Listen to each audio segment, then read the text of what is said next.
같이 말씀 보도록 하겠습니다. 오늘은 마태복음 1장 우리 18절부터 21절까지 4절인데요. 네, 같이 읽도록 하겠습니다. 시작. 예수 그리스도의 나심은 이러하니라. 그의 어머니 마리아가 요셉과 약혼하고 동거하기 전에 성령으로 잉태된 것이 나타났더니 그의 남편 요셉은 의로운 사람이라 그를 드러내지 아니하고 가만히 끊고자 하여 이 일을 생각할 때에 주의 사자가 현몽하여 이르되 다윗의 자손 요셉아, 내 아내 마리아 들여오기를 무서워하지 말라. 그에게 잉태된 자는 성령으로 된 것이라. 아들을 낳으리니 이름을 예수라 하라. 이는 그가 자기 백성을 그들의 죄에서 구원할 자이심이라 하니라. 네, 아멘. 네, 오늘 말씀 제목은 가만히 끊고 싶을 때 가만히 안아주려면 이라는 제목으로 같이 말씀을 나누도록 하겠습니다. 여러분들이 좀 가만히 끊고 싶은 게 있다면 뭐가 있을까요? 네, 아마 우리가 제일 먼저 생각해 볼 수 있는 것 중에 하나가 관계가 아닐까라는 생각을 해보게 되어져요. 그래서 마음에 들지 않는 관계가 있으면 가만히 끊는 걸 뭐라고 하죠? 우리가 손절한다고 하잖아요. 요새는 또 이제 카톡방이 손절하는 기능들이 참 많아진 것 같아요. 카톡방도 있잖아요. 몰래 나가기 기능이 있더라고요. 내가 드러나지 않게 나가는 기능도 있고, 참 아이러니한 게, 이게 참 통신 매체는 발달했는데 손절하기에는 더 좋은 시대가 되지 않았나 이런 생각을 해요. 토요일마다 저희가 이제 뛰고 있는데 유아가 천리안 이런 얘기를 하더라고요. 이제 천리안을 얘기해가지고 제가 또 아저씨잖아요. 아저씨니까 천리안이라는 얘기를 들었을 때 저희 때는 아마 지은쌤, 성호쌤은 아실 건데 인터넷이 천리안이라고 했었거든요.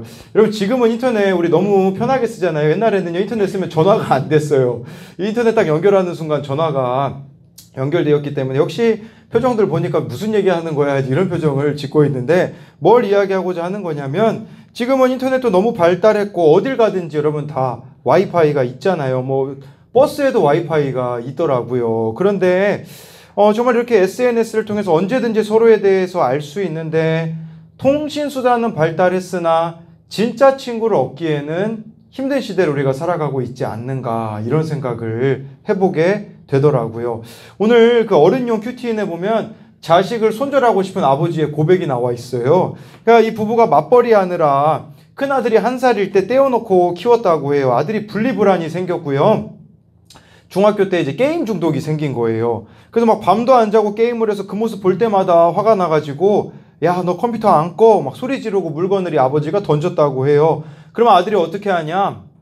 죄송해요가 아니라 PC방으로 도망갔다고 하더라고요. 그러니까 우리도 이처럼 다 손절하고 싶은 일들이 있지 않나요? 그러면 가만히 우리가 끊고 싶을 때 어떻게 할 수 있을지 같이 생각해 보도록 하겠습니다. 첫 번째로요, 내 힘으로는 가만히 끊고 싶을 수밖에 없어요. 우리 마태복음 1장 18절을 같이 읽어보도록 하겠습니다. 시작. 그의 어머니 마리아가 요셉과 약혼하고 동거하기 전에 성령으로 잉태된 것이 나타났더니 예수님이요 잘못 생각하면요 2000년 전에 이 땅에 오셨기 때문에 그때부터 계셨다라고 생각할 수 있는데요. 요한복음을 보면요 아니에요. 천지 창조할 때 하나님하고 같이 계셨다라고 말씀해주고 있어요. 인간의 몸을 입고 온 건 2000년 전이고요. 원래 하나님, 예수님, 성령님은 천지 창조하실 때부터 함께 계셨다라고 나와 있어요. 그런데 여러분, 예수님이 창조주시거든요. 근데 그 예수님이 인간의 몸을 입고 왔다라는 건 무슨 뜻일까요? 여러분 다 애완동물이 집에 있으시잖아요. 그쵸? 다 서열도 있으시죠? 예, 집에서 보면 다 서열이 있다고 하더라고요. 네, 거의 뭐 막내들이 서열이 꼴찌인 집이 참 많더라고요. 그쵸? 네, 제가 듣기로는 우리 주영이도 서열이 꼴찌인 걸로 알고 있고, 우리 진규도, 네, 예, 김진규도 서열이 꼴등이라고 알고 있어요. 네, 애완동물을 내가 너무 사랑해가지고, 혹시 여기 애완동물처럼 되고 싶은 사람이 있나요? 네, 그런 사람은 없죠. 저희 집에도 동물은 아니지만, 물고기가 있어요. 애완 물고기가 있는데, 원래 한 마리 있었거든요. 근데 얘가 어느 날 세상에 나오고 싶었나 봐요. 그러니까 거기 그 조그마한 어항에서 뛰어나와가지고요. 아니 다음날 제가 뭔가 이렇게 바닥에 떨어져 있더라고요. 죽은 거예요 물고기가. 그러니까 세상에 너무 나오고 싶어가지고 뛰쳐나왔다가 죽어가지고 저희 장모님네 가가지고 2마리를 새로 가지고 왔는데 얘네들은 또 얼마나 갈지 모르겠어요. 근데 막 제가 이걸 너무 사랑해가지고 막 물고기가 되고 싶다 뭐 그런 사람은 없죠. 네. 우리 지민이 많이 키우잖아요. 그렇죠? 뭐 강아지도 있고 고양이도 있는데 뭐 강아지나 고양이 되고 싶은 생각 있으신가요? 네, 없죠. 네, 제정신이면 만약 그런 친구가 있다면 네, 좀 저랑 상담을 좀 받아야 될 것 같습니다. 예, 근데 예수님이 인간의 몸을 입고 온다라는 건 이런 의미라는 거예요. 인간을 창조하신 그분이 인간의 모습으로 온다라는 것은 낮고 낮은 모습으로 왔다라는 거죠. 예, 그렇다면 예수님이 우리 삶에 오시기 위해서도 동일한 절차가 필요해요. 그것은 바로 낮아지는 사건이 있을 때 예수님이 우리의 삶에 오신다라는 거예요. 요셉과 마리아는요, 약혼한 사이였거든요. 그 약혼한 기간 동안에 성령으로 마리아에게 잉태되었다고 18절에서 말씀해주고 있어요. 제가 결혼을 2016년 2월 달에 했거든요. 이게 누구냐면 우리 예찬이거든요. 네, 예찬이가 11월에 태어났습니다. 원래 예찬이는요, 11월생이 아니라 1월생이어야 돼요. 은성이랑 친구여야 됐거든요. 그러니까 얘가 빨리 2달 빨리 태어나가지고 제가 2월에 결혼했는데 11월에 태어났다고 하면 사람들이 다 저를 이상하게 보더라고요. 이거 속도 위반한 거 아니야? 왜냐면 10달 동안 있어야 되거든요. 얘가 1달, 2달 빨리 태어나도 사람들 생각에는 이상할 수 있는데 마리아와 요셉은 결혼하지 않은 상태였는데 예수님이 잉태된다고 하였을 때 얼마나 당황스러웠겠어요. 예, 그래서 요셉이 어떻게 하려고 하냐면요. 우리 19절 말씀 같이 읽어볼게요. 시작. 그의 남편 요셉은 의로운 사람이라 그를 드러내지 아니하고 가만히 끊고자 하여. 요셉은 의로운 사람인데 가만히 끊고자 했대요. 우리 말로 바꾸자면 이런 의미예요. 요셉은 참을성 많고 도덕성이 뛰어나고 똑똑하고 능력이 많고 착하다라는 의미가 있어요. 그래도 감당하지 못할 일이 있다라는 거예요. 이 의로운 사람을요, 메시지 성경으로 찾아보니까 이렇게 나와 있더라고요. 요셉은 마음이 상했지만 점잖은 사람인지라 라고 나와 있어요. 그런데 결론이 뭐라고요? 가만히 끊고자 하였다라는 것이에요. 아마 요셉은 이런 생각을 했을지 몰라요. 그 당시에요, 만약에 이 약혼 1년 했거든요. 1년 동안 약혼 기간을 지나고 나서 결혼을 했어요. 이 여자가 순결한 여자인지 알아보기 위해서거든요. 근데 만약에 그 도중에 1년이 안 됐는데 애가 태어나면 어떻게 될까요? 당연히 다른 남자를 만났을 거라는 생각을 할 수밖에 없겠죠. 그게 요셉에게도 힘든 부분이었고요. 그리고 만약에 그러다 들통나면 어떻게 될까요? 많은 사람들은요, 동네방네 떠들었다고 하더라고요. 그 배신감에 사로잡혀서. 근데 요셉은 이렇게 생각했을지도 몰라요. 에이, 그래도 다른 사람이라면 이 동네방네 소문내고 다닐 텐데 나는 그러지 않으니까 더 나은 사람이야 라고 말할 수 있지만, 근데 이대로 내버려두면 마리아는 죽을 수밖에 없다라는 것이에요. 어떤 부부가요, 실제 있었던 일인데요, 1987년에 교회에서 결혼하고 첫 아들을 낳았어요. 근데 이 부부가요, 이제 가난한 아이들 데려다가 키워야겠다 해서요, 돈을 벌어서 보육시설을 지어야겠다라는 생각이 들었는데 너무 오래 걸릴 것 같은 거예요. 그래서 어떤 결단을 하냐? 그러지 말고 지금 아이들을 입양해서 키우자 해가지고요. 네, 딸을 입양을 했어요. 첫째를 입양하고서요, 이제 너무 가정이 이제 애틋하고 소중해지니까 둘째 아이를 입양을 했어요. 이 둘째 아이가 아영이라는 아이인데요. 근데 이상한 거는 뭐냐면 6개월 지나도록 몸을 뒤집지 못하는 거예요. 알고 보니까요, 이 아영이 엄마가 미혼모였는데 대학생이었거든요. 그러니까 이 아영이를 뱃속에 임신했을 때 유산시키려고 약을 먹어가지고 이 아이가 문해증에 걸렸다고 하더라고요. 그러니까 평생 장애를 안고 가야 되는 병이거든요. 그러니까 뇌 이외의 다른 기관은 정상이지만 뇌에서 정보를 보내지 못하니까 아이가 움직이지 못하는 거죠. 여러분, 입양하는 가운데 있는데 여러분 같으면 이 아이 어떻게 하시겠어요? 입양하지 않을 수 있지 않겠어요? 그런데요, 병명을 알고 집으로 돌아오는 내내 눈물을 흘렸지만 두 부부는요, 이런 생각을 했대요. 만약에 이 아영이가 친딸이었으면 어떻게 했을까 생각을 해보니까 친딸이었으면 버릴 수 없다고 생각해서요, 이 남편이었던 분은 호텔 재무 담당 이사로 있었는데 직장까지 그만두고 아영이 치료에 전념했고요. 이 막내딸 아영이를 키우며 3년 동안 써내려간 일기가 선물이라는 책으로 나오게 되었다고 하더라고요. 여러분, 이 마리아가 임신하는 사건은요, 예수님이 오시는 사건은 우리들이 겉으로 보기에는 무서운 사건일 수 있다라는 것이에요. 그렇지만 이 사건을 통하여서 아영이 때문에 이 부부가 알려지게 되어지고 하나님의 사랑을 전하게 되었다라는 것이에요. 당황스러울 수 있어요. 왜 나에게 이런 일이 생겼는가 할 수 있지만 그게 끝이 아니라는 것을 아셨으면 좋겠어요. 그래서 이것에 대한 적용은요, 나 정도면 괜찮지라고 생각하는 나의 의로움은 어떤 것인가요? 그런 거 있어요. 여러분, 내가 나는 돈에 넘어지지 않아. 그럼 또 다른 데 넘어지는 게 있어요. 그냥 각자가 다 의로운 부분이라고 여기는 게 있지만 연약한 부분이 다 있다라는 것이고요. 두 번째로요, 내가 지금 가만히 끊고 싶은 것은 무엇인가요? 둘째로요, 가만히 끊고 싶을 때 한 번 더 생각해 보아요. 우리 마태복음 1장 20절을 같이 읽어보도록 하겠습니다. 시작. 이 일을 생각할 때에 다윗의 자손 요셉아, 내 아내 마리아 데려오기를 무서워하지 말라. 그에게 잉태된 자는 성령으로 된 것이라.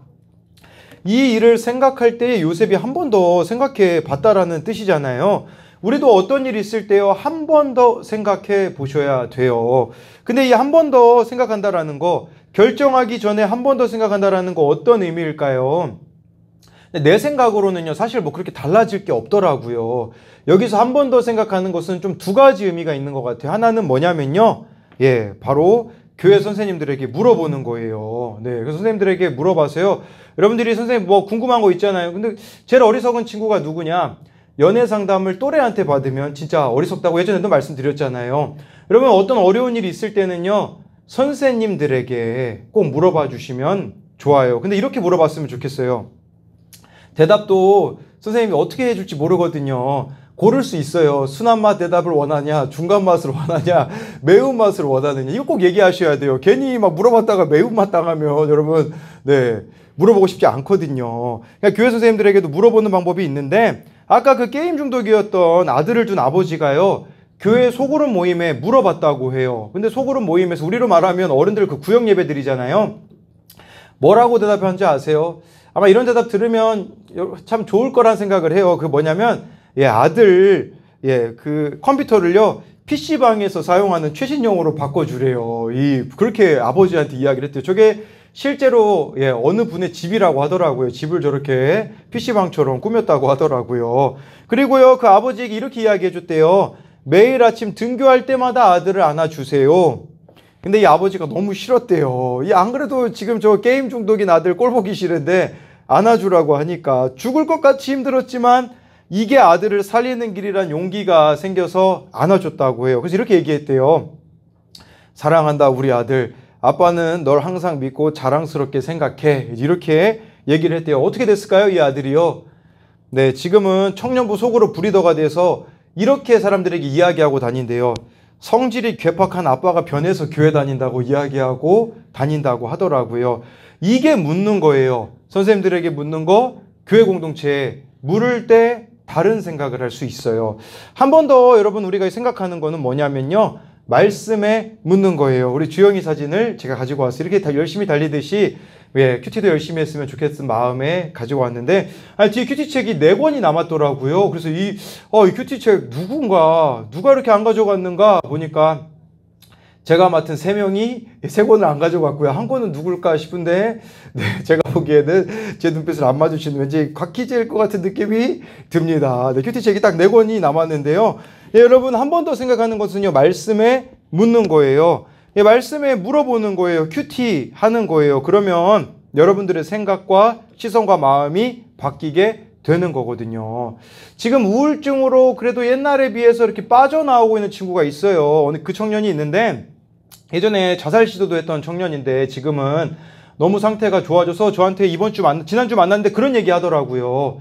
제가 어떻게 그때 그렇게 힘들어 했는지가, 왜 그렇게 많이 힘들었는지가 이젠 기억이 안 난다고 하더라고요. 그러니까 그만큼 많이 좋아졌다는 뜻이거든요.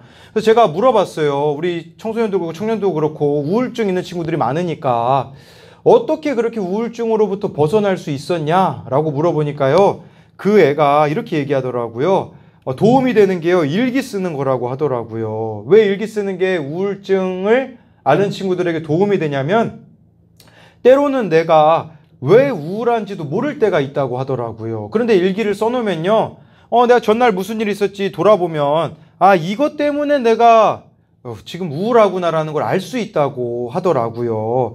예, 매일 일기를 써두면, 네, 힘든 게 덜 하잖아요. 마찬가지로 저와 여러분들에게도 해야 되는 게 있어요. 그것은 정말 매일 말씀을 큐티를 해보세요. 적어보세요. 이거 듣는 거랑 적는 거는요, 100%, 50% 차이가 납니다. 100%는 뭐 하는 거 안 하는 게 100% 차이고, 적는 거 안 적는 거는 50% 차이가 나는데, 이게 바로 말씀에 묻는 거죠. 저도 마음이 힘들 때가 있죠. 그때마다 하는 것은 말씀에 묻는 거예요. 예, 저도 그래서 일기처럼 적는데, 오늘 큐티 말씀에 이런 말씀이 있더라고요. 우리 요한복음 7장 17절 18절 같이 읽어볼게요. 시작. 하나님의 뜻을 행하려 하면 이 교훈이 하나님께로부터 왔는지 내가 스스로 말함인지 알리라. 나 스스로 말하는 자는 자기 영광만 구하되 보내신 이의 영광을 구하는 자는 참되니 그 속에 불의가 없느니라. 네, 오늘 말씀이 사람들이 예수님 말씀을 못 알아듣는 이유가 두 가지 나와 있거든요. 예, 한 가지는 보면요, 17절에 하나님의 뜻이, 사람이 하나님의 뜻을 행하려 하면, 이거 반대로 보시면 돼요.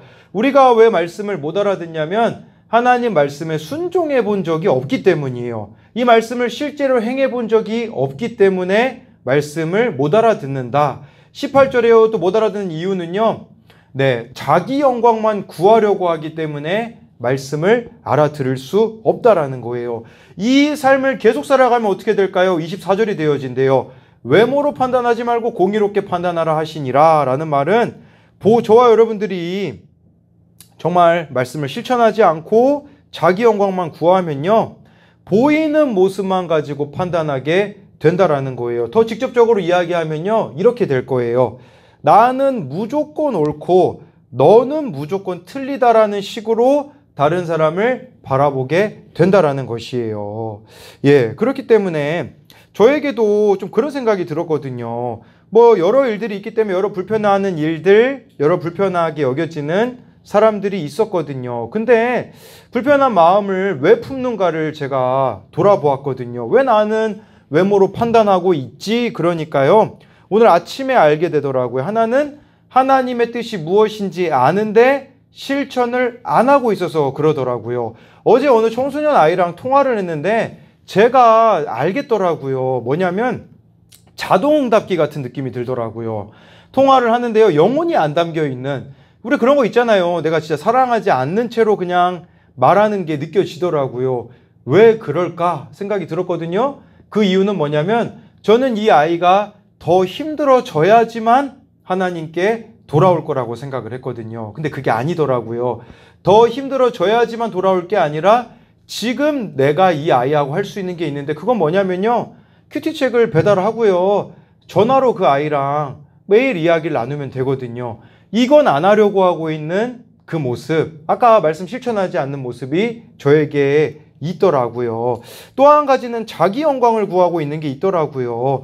지금 우리 교회 어른들을 대상으로 말씀 양육을 하고 있는데, 지난 화요일에 우리 안수 집사님 댁에서 연합으로 구역 예배를 드렸어요. 이제 네, 여러분들의 이곳에 계신 우리 모태신앙들, 여러분들의 어머니와 아버지와 함께 모여서 같이 구역 예배를 드렸는데, 그런데 이제 우리 안수 집사님이 그 얘기 하시더라고요. 이 층간소음을 이야기 하시더라고요. 밑에 집이 층간소음이 장난이 아니라고 하더라고요. 왜냐하면 우리 진규 보니까 진규가 이렇게 막 실내화를 신고 다니더라고요, 집에서. 그러니까 막 밑에 집에서 분명히 출근할 시간이기 때문에 뭐 다니는 사람이 없는데 자꾸 시끄럽다라고 이야기를 해서 우리 안수 집사님이 그렇게 얘기하시더라고요. 옛날 같았으면 쳐들어가가지고 다른 집으로 이사가게 만들었을 거예요. 그랬더니 옆에 있던 김동규가 저를 째려보면서 그렇게 얘기하더라고요. 목사님, 말씀 양육 좀 제대로 시켜야 되겠어요. 이제 저한테 이렇게 얘기를 하더라고요. 네. 근데 나는 왜 이 말씀 양육을 어른들을 시키고 있는가를 돌아보니까요. 예. 그것은 이들이 변화됨으로써 제가 영광을 누리고 싶은 마음이 있기 때문이라는 것을 깨닫게 되었어요. 그러니까 이런 생각이 있는 거예요. 이 말씀 양육을 모두가 받아서 모두가 다 확실히 변화되어져야 된다라는 생각을 하지만 근데 말씀을 양육을 받는다고 해도 그렇지 않은 경우가 있는데 그렇지 않은 경우를 볼 때마다 제가 못 참는 게 있었거든요. 왜 나는 그거에 대해서 못 참을까 생각해 보니까 자기 영광을 구하려고 하고 있기 때문이라는 것이 드러나더라고요. 이처럼 저와 여러분들이 한 번 더 생각하는 거 말씀에 물어보고 갈 때에 그때 가만히 끊어버리고 싶은 사람을 가만히 품어주는 일로 여길 수 있다라는 거예요. 그래서 이것에 대한 적용 질문은요. 나는 가만히 끊고 싶은 일이 있을 때 어디에 물어보고 있나요? 말씀을 깨달아서 가만히 끊어버릴 일을 가만히 안아주는 일로 바꾼 적이 있나요? 마지막으로 한 가지만 이야기하고 우리가 또 같이 나눌 텐데요. 결국 10달이 지나서 예수님이 이 땅에 오시잖아요. 이건 뭘 말하는 거냐면요. 지금 여러분들이 고통받고 있는 거 영원하지 않다라는 거예요. 10달만 기다리면 된다라는 것이에요. 그렇기 때문에 자살하지 않으셨으면 좋겠어요. 왜 사람이 자살할까요? 오늘 이 고통이 내일도 똑같을 거라고 생각하거든요. 여러분 근데 요셉이 그랬나요? 예수님이 10달 후에 오시게 되어졌을 때 해결되잖아요.